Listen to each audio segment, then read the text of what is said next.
The sky above Eden, 9 split like a wound. Rhett Vale gritted his teeth as his battered cargo freighter screamed through the planet's atmosphere, alarms howling in his ears. Sparks danced across his cockpit, smoke rising from the busted panel. One engine was completely offline, the other sputtering like a drunk trying to sing opera. "Mayday, mayday," Rhett barked into the comms. "This is Pilot Rhett Vale of the Sparrowhawk. I've lost main propulsion. Secondary thrusters unresponsive. Approaching forced descent. Coordinates transmitting. If you get this message, I'm probably dead." The ground surged up to meet him like a punch. Impact. Everything went black. He woke to silence. Not the peaceful kind, but the eerie post-crash kind. Too quiet, like even the insects were holding their breath. Rhett groaned, peeling himself from the cracked cockpit glass. Blood trickled down his temple. His arm felt dislocated, ribs definitely bruised. But he was alive. The ship, on the other hand, was a smoking heap embedded halfway into the jungle floor. "Still prettier than my ex," he muttered. He grabbed his survival pack and staggered out into the alien greenery. The air was thick with moisture, filled with scents he didn't recognize. Vines crawled like living things. Trees twisted into impossible shapes. Every leaf looked poisonous. Then he heard it. A soft whimper. Then another. He followed the sound, limping through the underbrush, brushing aside ferns the size of solar sails. The whimper became a chirping cry, almost like a puppy, but sharper, thinner. He stepped into a clearing and froze. Nestled among shattered rocks and broken branches were 5 tiny creatures, cubs, barely a foot tall, fur shimmering with iridescent blues and silvers. Their large, glassy eyes locked onto him. One whimpered again, backing away. Another tried to hiss, but ended up sneezing instead. "Whoa," Rhett knelt slowly, voice soft. "What the hell are you little guys?" They were Chitauri. He recognized the species, rare, nearly extinct, fiercely guarded by conservation laws across the galaxy. Expensive DNA. Even more expensive pets, if you were the kind of bastard who bought life. But these weren't trophies. These were babies. And they were alone. He looked around. The nest was too clean, too exposed. Something had disturbed it. No, someone. His eyes scanned the dirt, drag marks, blood, burnt foliage. A fight happened here. And the cubs were the only survivors. "Shit," he breathed, a cold weight settling in his gut. The smallest cub crawled forward, sniffling at his boot. Its tiny claws hooked into his pant leg, and then it did something that kicked Rhett straight in the chest. It curled up beside him and began to purr. "Oh, no," he whispered. "You didn't just pick me. I don't do the whole dad thing." But the others followed, huddling close, shaking from cold or fear or both.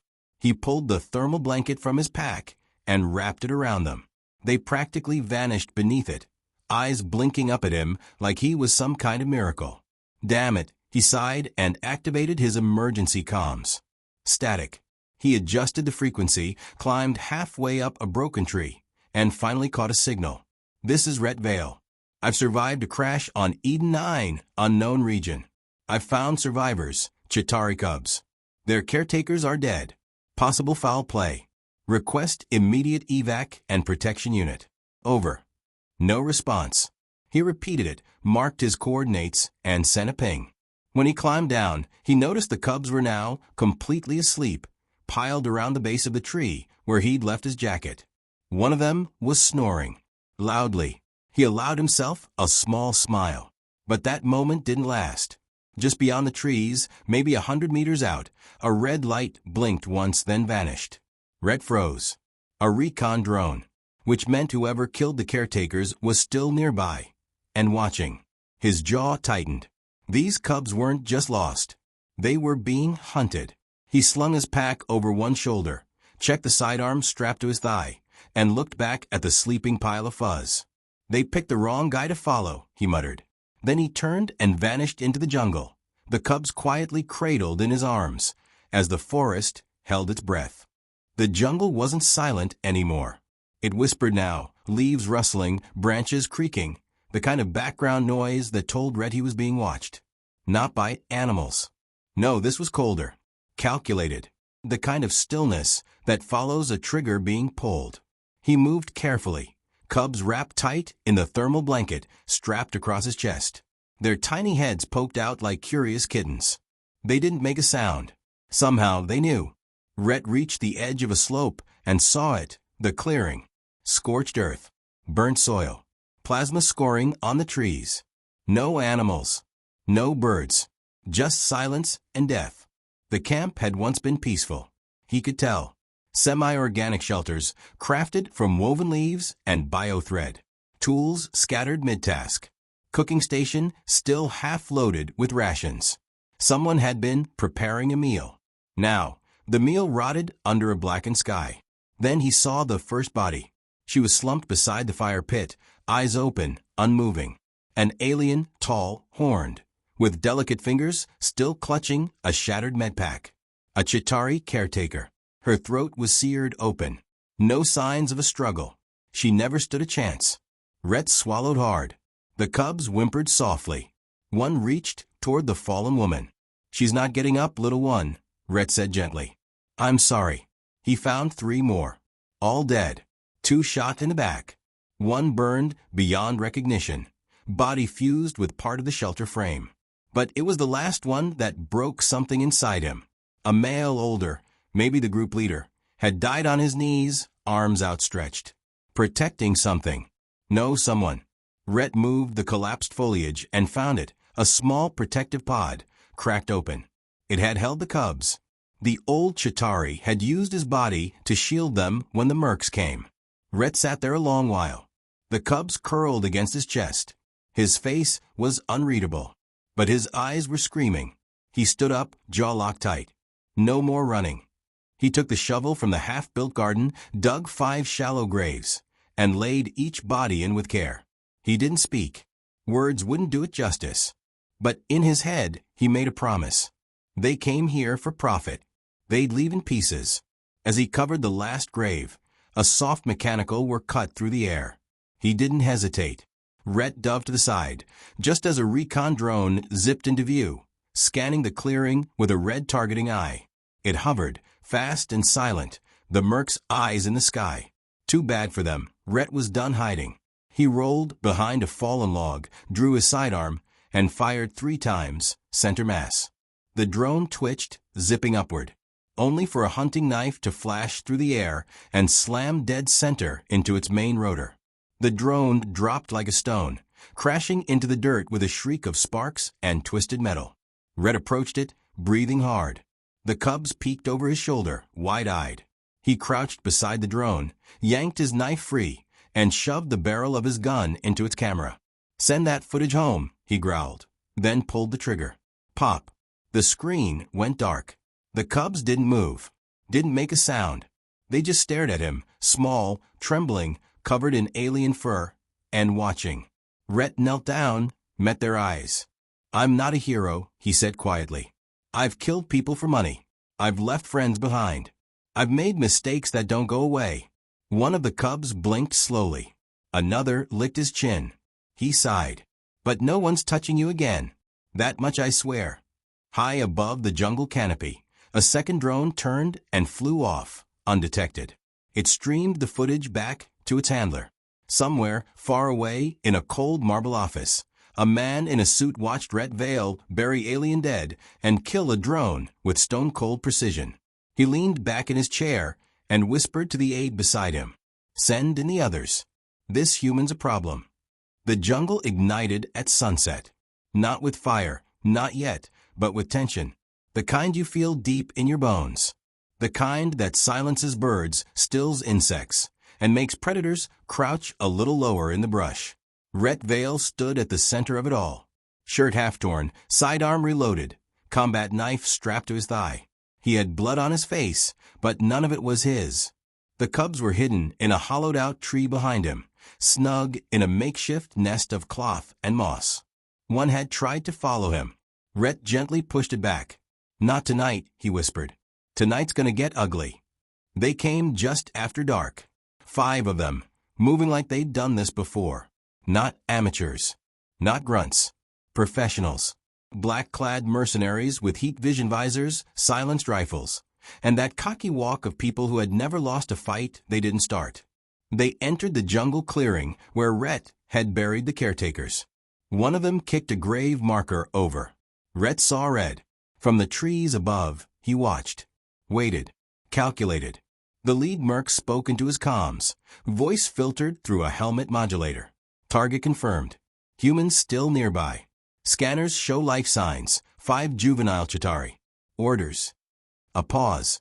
A hiss of static. Then, bag the cubs. Kill the human.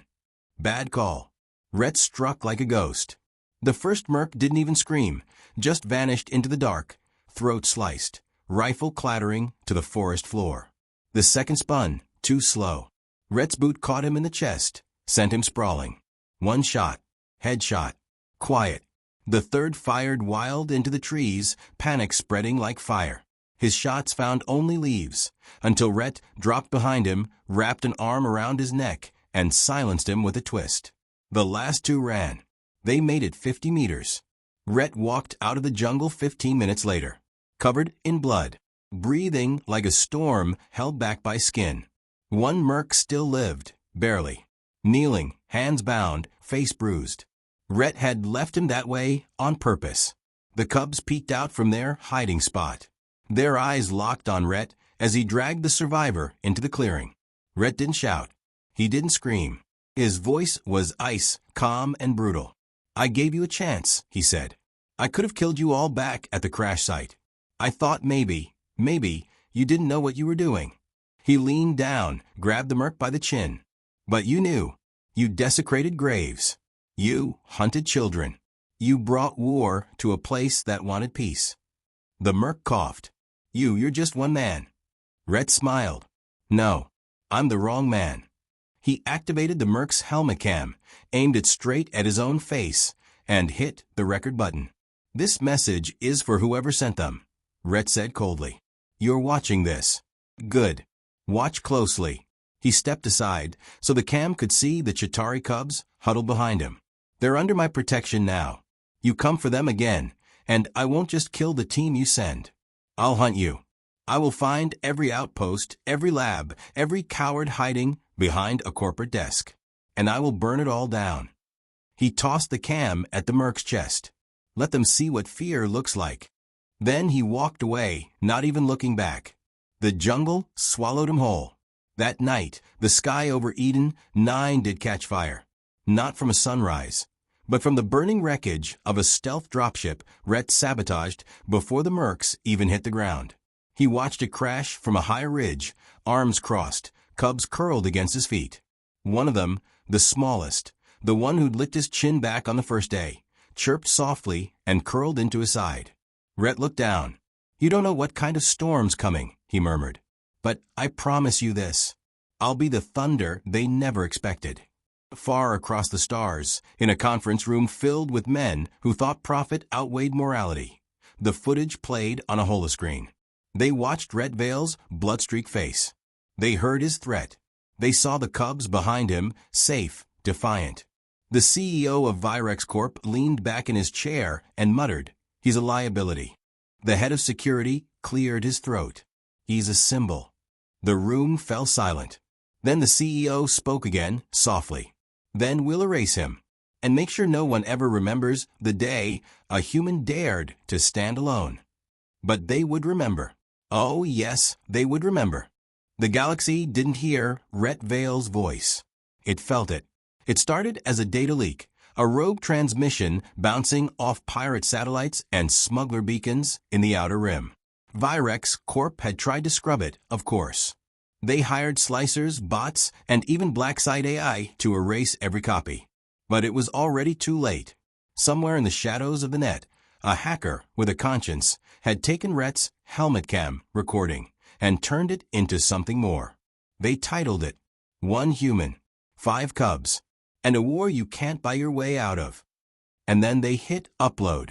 The footage spread like wildfire. First came the fringe worlds, the half-broken colonies where people knew exactly what it meant to be abandoned.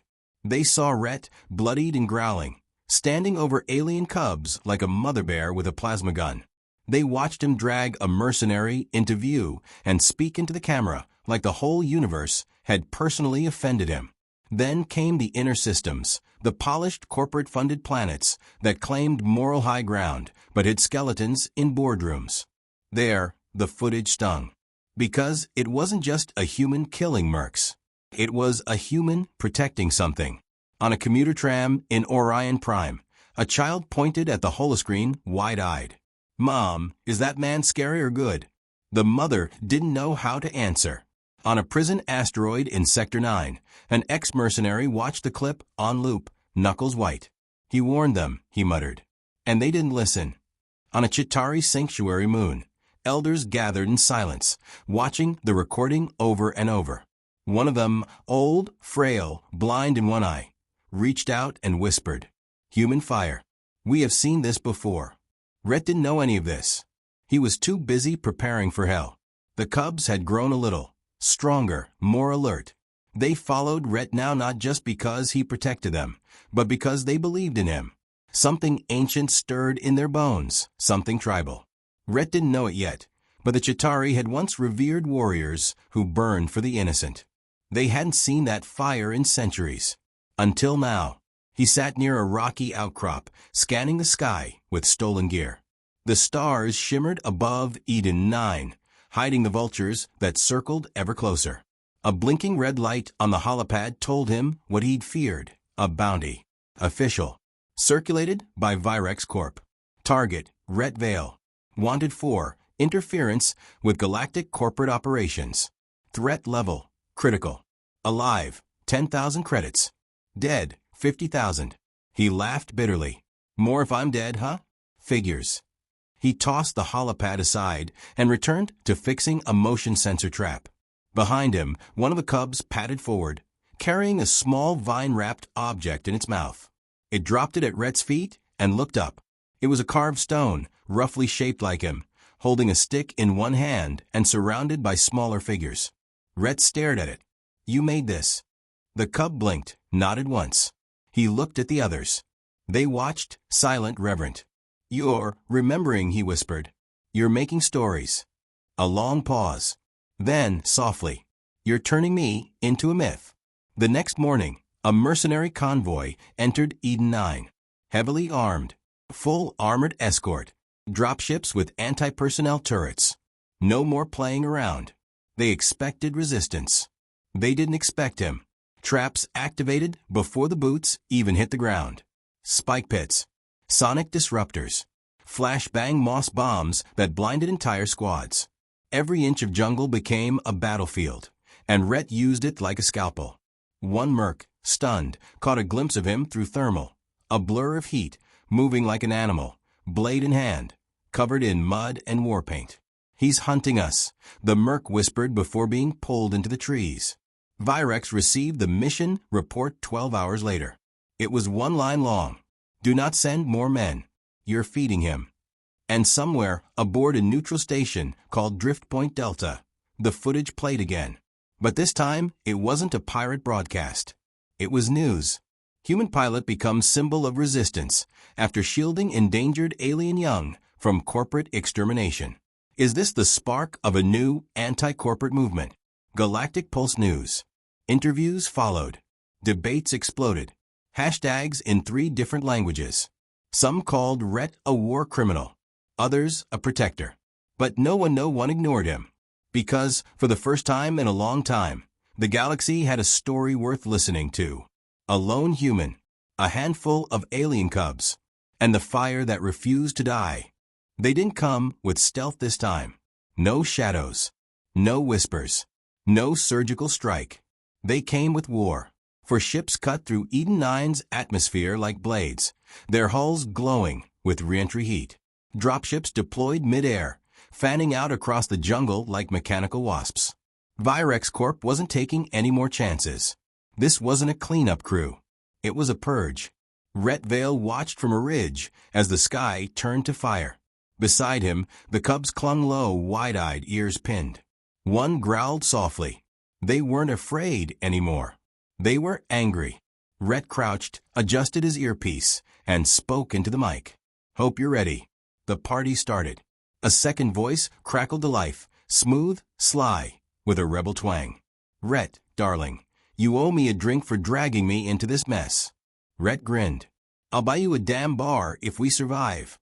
They came in waves. Virex shock troopers, armored in black and chrome plating, helmets tinted with a predator's glare.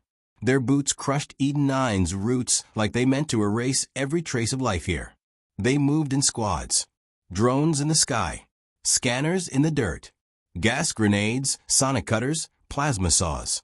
But Eden 9 wasn't just a jungle anymore. It was a fortress, and Rhett Vale was its fury. The first squad entered the clearing where the Cubs had once played. They never left it. Explosive vines coiled around their legs, triggered by movement. Sonic darts disabled visors. And then Rhett dropped from the canopy like a demon carved from bark and blood. He fought with terrifying efficiency, blade and fire, bullet and bone. "Protect the Cubs," one merc screamed before a spear sharpened would impale him to a tree. "I am," Rhett roared, voice echoing through the jungle like thunder. They tried airstrikes next. A low-flying gunship hovered above the treeline, raining fire across the outer perimeter. But Rhett had anticipated it. He activated a jammer cobbled together from salvaged merc tech and Chitauri energy nodes. The ship's systems glitched. Its altitude dropped. Then a blast from the treeline shoulder-mounted railgun, stolen weeks ago from a forgotten weapons cache, took out the left thruster. The ship spiraled and crashed into a swamp, flames licking the sky.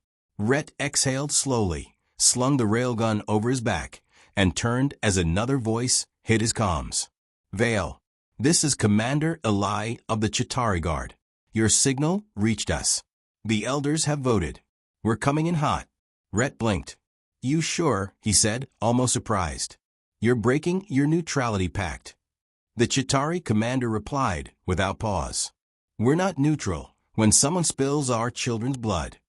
The sky opened again, but this time not with fire, with wings. Chitauri skyfighters, sleek, organic-looking ships with glowing blue hulls, burst into orbit, accompanied by rebel cruisers from fringe systems and 2 rogue bounty hunter ships Rhett had once saved from a Virex sting op. What started as a siege became a war zone. Virex's command center lost contact with 2 platoons in under 20 minutes. Panic rippled through their ranks. This was supposed to be a human cleanup, not a galactic uprising. In the heart of the jungle, Rhett moved through the chaos like a storm. His shirt was long gone. Blood streaked across his chest, some his, most not. His eyes were locked, focused. The Cubs remained in the bunker he'd built under the old sanctuary tree, guarded, safe. Every time Rhett heard gunfire near them, something in him snapped just a little more. A Virex lieutenant caught a glimpse of him mid-battle and screamed into his comms. "He's not a man, he's a weapon. He's using the jungle like it's alive." And maybe it was. Because the creatures of Eden 9 weren't hiding anymore. Birds dove with shrieks that disoriented helmets. Ground crawlers exploded out of roots, drawing attention away from Rhett strikes. Even the flora itself bent strangely, as if favoring his movement paths. It was like Eden 9 had chosen a side, and it chose rage. By the time night fell, the battle was nearly over. Virex ships were falling back. Fires crackled in the trees. Rebel medics worked alongside Chitauri guards, tending to wounded. And Rhett stood beneath the sanctuary tree, arms crossed, blood drying on his skin. The Cubs ran out to meet him, unhurt, eyes wide. One leapt into his arms. Another placed a stone at his feet, like the carving before, but different now. This time, it showed him not alone. It showed others beside him. In orbit, a Virex executive stared at the wreckage on the monitor. "Pull him out," he growled. "We'll find another planet." Someone in the room hesitated. "But sir, what about the Cubs?" The exec turned cold. "They're not Cubs anymore." The stars had never looked so quiet. But beneath them, Eden 9 still smoldered. The aftermath of the battle left its mark on the jungle. Charred branches, scorched earth, and the deep, echoing silence of something once alive now laid bare. But the jungle wasn't dead. No, it was waiting. Rhett Vale stood on the edge of the crater left by the last rebel ship, eyes scanning the horizon. The battle had shifted the balance. The corporate giants were reeling, and the rebels, the fringe systems, and even the Chitauri were taking their first breaths of freedom. But that freedom wasn't easy. Not for Rhett. He'd lost too much. His face, still streaked with blood, was hard as stone, eyes dark with the knowledge that the galaxy didn't just watch him now. It knew him, and it knew what he'd done. Back at the sanctuary, the cubs were playing again, laughing, chirping in their alien tongues, exploring the fallen remnants of the battle. They had no concept of the war they'd caused. All they understood was that they were safe, and that safety was a debt Rhett would never be able to fully repay. A soft beep on his comms pulled him from his thoughts. Rhett, it's a lie. We've cleared the outer rim. Virex is pulling back, but they'll be back. Corporate doesn't quit. Rhett sighed, the weight of it settling over him. What's next? Eli's voice came through, full of resolve. We protect what's ours. They'll come again, but not with the same arrogance. We've shifted the tides. Rhett glanced back at the cubs, still laughing, oblivious to the shadow of war that loomed just beyond their reach. They won't stop coming, Eli. No, they won't, she said, voice firm. But neither will we. Days passed, and the war raged on beyond Eden 9's borders. News networks buzzed with rumors, propaganda, and reports that shifted with the whims of corporate interests. Rhett had heard the stories, but he couldn't afford to get lost in them. The battle had always been bigger than him, bigger than the cubs. It was the galaxy itself that was changing. Rebel forces began moving in coordinated groups, striking Virex outposts and neutralizing corporate assets. Every attack made the message clearer. This was no longer about a few mercenaries. This was about resistance. And it had a name, Rhett Vale. But not everyone saw it that way. Back on Virex's central command ship, the same executives who had watched the footage of Rhett's rampage now huddled in darkened rooms, their faces grim. He's a symbol now, the lead strategist said, his voice hoarse from too many sleepless nights. If we move too fast, we make him a martyr. We let him live, he'll become a legend. A younger exec shook his head. And if we don't finish this, he'll become a beacon. He'll inspire more like him. The room went quiet. Then we find him, the CEO said, the edge of his voice cutting through the tension. We find him, and we end it. But the galaxy didn't forget. A bounty was placed, but not one worth the price of his death. It was too big, too loud, too visible. The name Rhett Vale spread like wildfire across the systems. No longer just a human, no longer just a mercenary. He was the symbol of something raw, primal, something that even the coldest corporate execs couldn't control. And somewhere, in the deep space between the stars, an old friend watched it all unfold. Hell of a show, Vale. The voice crackled through the comms. But I've been thinking, maybe it's time you made a real mess of their plans. It was Bo, a smuggler, former ally, and now an unlikely recruit to the growing movement. What do you mean? Rhett asked, glancing at the horizon. I mean you've got the galaxy's ear now. You make the next strike count. Hit M where they feel it, somewhere they can't buy their way out of. Rhett stared into the dark expanse of space. The stars seemed to pulse, as if in agreement. Bo wasn't wrong. The battle had only begun. The cubs, safe for now, were just a reminder of why this fight had to be won. Not for vengeance, not for pride, but for something greater, for freedom, for the ones who couldn't fight for themselves. Far above Eden 9, a fleet of rebel ships gathered in the quiet of space. Their engines hummed like a song, not one of destruction, but one of resolve. From every corner of the galaxy, fighters, smugglers, bounty hunters, and even former soldiers had come. They had all seen the footage. They had all heard the name, Rhett Vale. And they knew it wasn't about the cubs anymore. It was about the system. And it was time to tear it down. The comms crackled again. Ready, boss. Rhett took a deep breath, his grip tightening around the throttle. He wasn't just a man anymore. He wasn't even just a legend. He was a storm, and the galaxy was about to feel the fury of what they had unleashed. The stars had never looked so loud. The galaxy would remember the day a human fought for alien cubs. And it would remember the day a human dared to stand against the entire system. Rhett Vale wasn't just a man. He was the beginning of something they couldn't.